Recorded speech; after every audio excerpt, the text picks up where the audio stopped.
Recently, a video of an electric bus catching fire went viral on social media. The footage shows a bus emitting thick smoke before a sudden burst of flames shoots up several meters high, almost like a rocket launch. They say, the bigger the battery, the bigger the flames. If this fire went downward, wouldn't the bus just take off? At the beginning of November, another video surfaced of an electric catching fire. It's unclear what exactly happened, but reports suggest it was a driverless smart bus. People were worried if passengers managed to escape safely. Someone commented, "Now I understand why they make driverless electric vehicles. If a fire starts and the doors jam, the driver would be in serious danger." On October 20th, another incident was recorded where an electric vehicle caught fire, igniting nearby gas cars. Thick smoke filled the air, with explosions sounding off, creating a terrifying scene. In recent years, as EVs have become more common in China, reports of EV fires have also increased, with incidents frequently shared on social platforms. On October 11th, another video showed an EV parked near a residential building that suddenly caught fire. At first, thick smoke billowed from the vehicle, but within seconds, a large flame erupted, engulfing the car. Firefighters arrived shortly after to handle the situation. Incidents of EVs catching fire while charging are even more frequent. Recently, several fires have occurred during charging sessions. Even high-end models like Mercedes EVs haven't been immune. On November 8th, an EV in Fujian burst into flames while charging, causing panic among bystanders who worried it would ignite nearby cars. On November 9th, another EV caught fire under a bridge, where firefighters rushed to extinguish the flames. On November 12th, videos emerged from multiple users showing a BYD EV catching fire near a major avenue in Longgang, Zhejiang Province. Within minutes, the fire had completely consumed the car. Local firefighters quickly arrived to put out the flames. Fortunately, no injuries were reported, but the vehicle was left a mere shell. Some users reacted in shock, saying, "That's terrifying, I'll stick with gas cars." Others commented, "This is just the beginning. In 5 years, we'll be seeing these fires all over the country." On November 10th, another video showing an EV catching fire just before boarding a ferry, with the specific location unknown. Fortunately, the fire happened before the car entered the ferry, as fire inside the cabin would have had unimaginable consequences. On October 13th, a trailer reportedly carrying new BYD electric vehicles caught fire, and within moments, dozens of brand new EVs were destroyed. In another October 13th incident, an NIO ES8 EV burst into flames on a street in Haining, Zhejiang. Flames engulfed the car, reducing it to an empty shell within minutes. Thankfully, no one was hurt. NIO later stated that the fire was caused by items inside the car, not a battery malfunction. Yet, footage shows flames shooting from beneath the car, and strangely, the pillars were completely burned.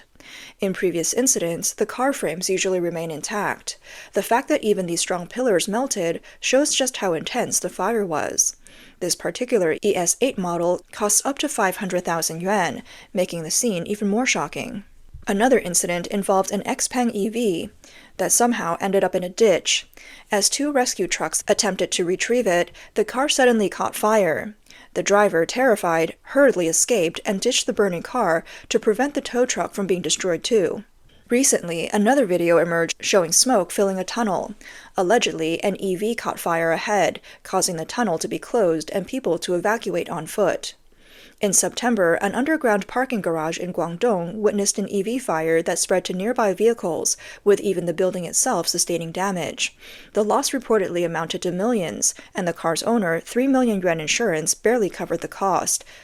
Underground EV fires have become common, impacting both property owners and management companies.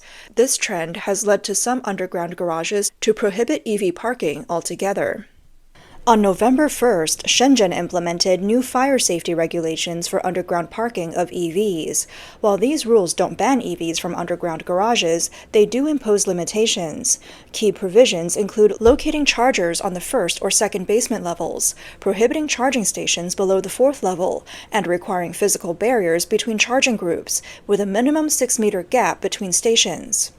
Additionally, charging areas in underground garages should avoid fast-charging facilities with a maximum output of 30 kilowatts and should use smaller non-vehicular chargers. As the first Chinese cities to implement such safety guidelines, Shenzhen's move could prompt more cities to follow suit. Some commenters speculated one day we might see EVs banned from underground garages and public spaces. Whether it's on highways, in parking lots, or in residential areas, or even aboard ships, electric vehicle fires are seemingly everywhere. Currently, EVs make up only 7% of all vehicles, but as this number rises, these incidents may become a regular occurrence. One user commented, "Electric vehicles are just a transitional product. The fundamental battery technology is still immature. Yet China considers EVs part of its so-called New Triad strategy. It's ridiculous." The frequent fires have also caused EV insurance premiums to skyrocket, with some insurers even refusing to cover EVs. Recently, a car blogger shared a video on Xiaohongshu pointing out that insurance premiums for budget EVs now surpass those for high-end luxury cars. It's shocking for EV owners. My 9,000 yuan EV's insurance premium has jumped to 18,000. Suddenly, the premiums for my Range Rover, Land Rover, and Maybach seem cheap. I renewed my Range Rover's commercial insurance last year for just over 9,000 yuan, and including mandatory liability insurance and vehicle tax, the total was only about 11,000 yuan. Yet insurance companies are hiking premiums for EVs year after year. Why? Plus, discontinued EV models are becoming more common. Cars sold last month might be out of production this month, and within 6 months, finding replacement parts could be nearly impossible. Low production runs are making EVs as disposable as cell phones were a decade ago. As this blogger mentioned, EVs today are practically disposable, with a lifespan of only 5 or 6 years. Much of the cost of an EV is in the battery. Now, the first wave of EVs is reaching the age where their batteries need replacing, but the replacement cost often exceeds that of the car's current value. It's a collapse, everyone. The first batch of EV owners is starting to replace their batteries. My cousin bought a Tesla Model 3 for 240,000 yuan, and replacing the battery now costs 160,000 yuan. And the resale value is only around 120,000 yuan. The battery alone costs more than the car. I thought buying an electric vehicle would save me money, but it's costing me more. And this isn't even the worst case. One user shared that replacing the battery in their 500,000 Mercedes EQC cost 226,000. Replacing the battery in a 180,000 yuan BYD Han cost 140,000. At that price, you might as well buy a new car. The gas money I saved over the years will now all go into this battery replacement. EVs have most of their value tied up in that battery. People who only pay 20 for charging used to mock me for spending 500 yuan to fill a tank, but now the joke's on them. You see gas cars that are over 10 years old all the time, but not EVs. That's because most EVs only last about 10 years before they're scrapped. EVs offer just half the lifespan of gas cars. In the end, replacing the battery doesn't feel worth it. So, tell me, how many years can an EV really last? On social platforms, many auto bloggers mention that EV batteries typically account for 40 to 50% of the total vehicle cost, with some reaching as high as 70%. However, replacement costs vary by brand. For instance, replacing a small battery in a plug-in hybrid car priced at 500,000 yuan can cost up to 300,000 yuan, about 60% of the vehicle's value. Once the warranty expires, many EV owners face high repair or replacement expenses for their batteries. Recently, a Tesla owner in Zhejiang shared a quote of 220,000 yuan for a battery replacement, which sparked widespread attention. This Model S owner's car, now 8.5 years old, was inspected after a malfunction in September. The inspection cost alone was 7,000 to 8,000 yuan, and due to battery aging, the repair fee was quoted at 160,000 yuan. While a full battery replacement would cost 220,000. The owner lamented that the resale value of a Model S now wouldn't even reach 160,000 yuan. This situation isn't unique. Since 2016, the Ministry of Industry and Information Technology in China has required automakers to provide 8-year or 120,000 kilometer warranties on core components like batteries and motors for passenger cars. Now, the first wave of EVs purchased 8 years ago is reaching this warranty limit, causing concerns owners about battery life and high replacement costs.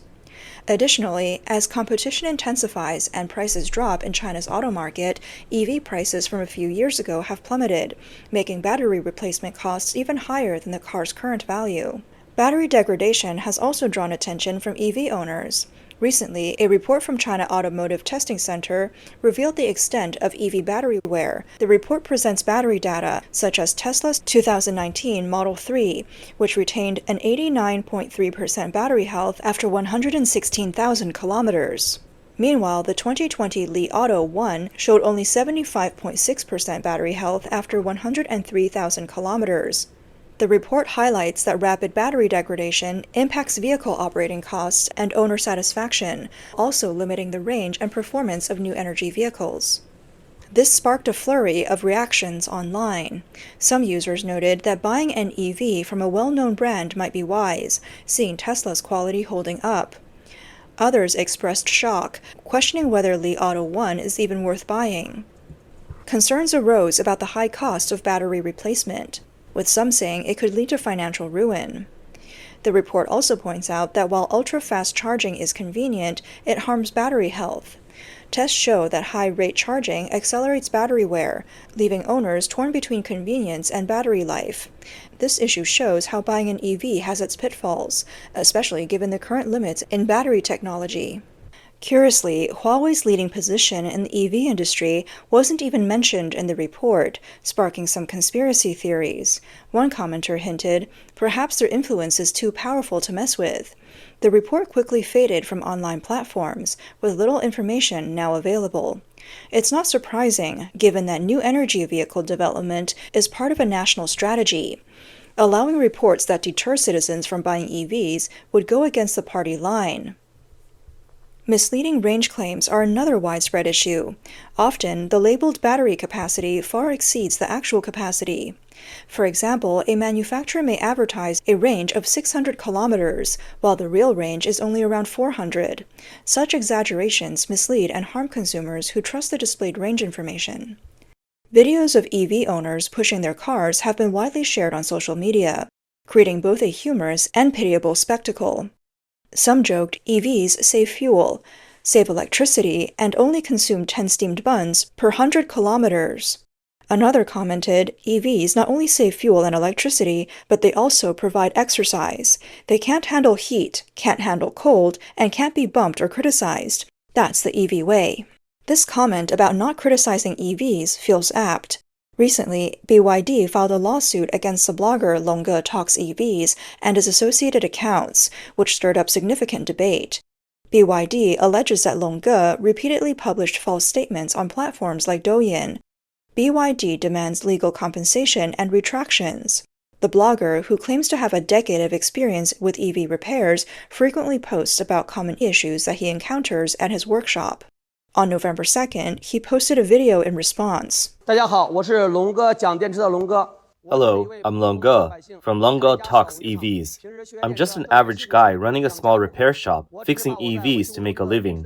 I record common EV issues and complete repair processes to share with other owners, hoping to help them save money on repairs. In all my videos, the EV issues are real, and I never fake anything. I hope people watch my videos in full and don't take things out of context.